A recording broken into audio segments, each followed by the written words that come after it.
Risk an interview with Christopher Lee.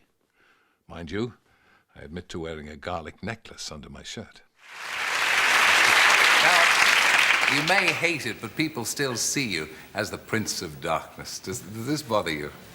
Well, it's a fairly high rank. I don't think one should complain too much.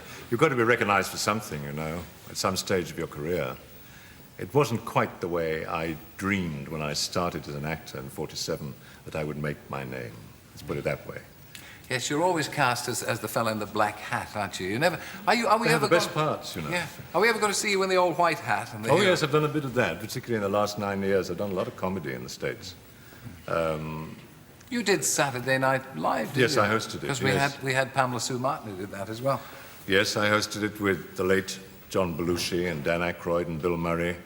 All of them, understandably, have gone on to become very big stars. And also the girls, of course, Gilda Radner, Lorraine Newman, Jane Curtin, and so on.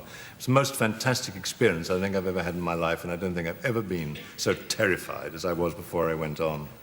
It's an hour and a half. But they recognize your ability to do comedy, which not too many people have they? I mean, Well, I think if you're going to be a real actor, or professional, whatever you like to call it, you must possess a degree of versatility, otherwise you're not going to last very long, are you? Obviously, after some of the characters that I'd played over the years, people found it a little difficult to believe that I could play comedy. But in America, at Paramount, for instance, I did a picture called Serial, in which I played an American businessman, a headhunter, a very hard man, and at weekends he was the head of a gay Hells Angels gang.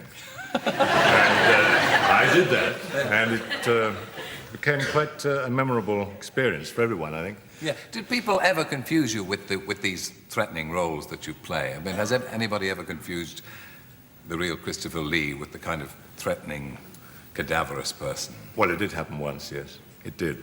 Quite a long time ago, actually, about 20 years ago, maybe more. My wife and I were driving back to Switzerland from Italy, and we blew a tire in the car.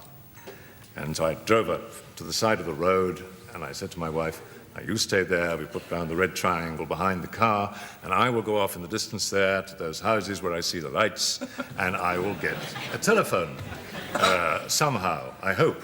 And I will call the breakdown people, and everything will be fine. So I got out of the car, walked behind the car, and disappeared. That was the first thing, because it was a huge cutting that I couldn't see in the dark. They were building for a motorway. So I vanished, and my wife was a little bit surprised, but perhaps she might even have been quite relieved. But at any rate, I vanished, and I clawed my way across this thing and up the other side through acres of mud, dust and sand and everything, and charged across these fields, falling over every 5 feet, until I got to the first house. And I banged on the door, and a voice from within in Italian said, "Chi è là?" which is who is there. And I then delivered myself of a spate of Italian, saying that I was in great distress and the car had broken down. Could I use his telephone? He said yes, and he opened the door. He had a large Alsatian with him, I may say. They both of them took one look at me.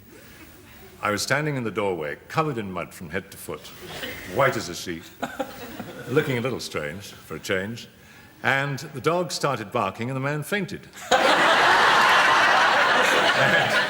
And made the most terrible noises, gave a terrific howl, and said in Italian, "E lui, it's him."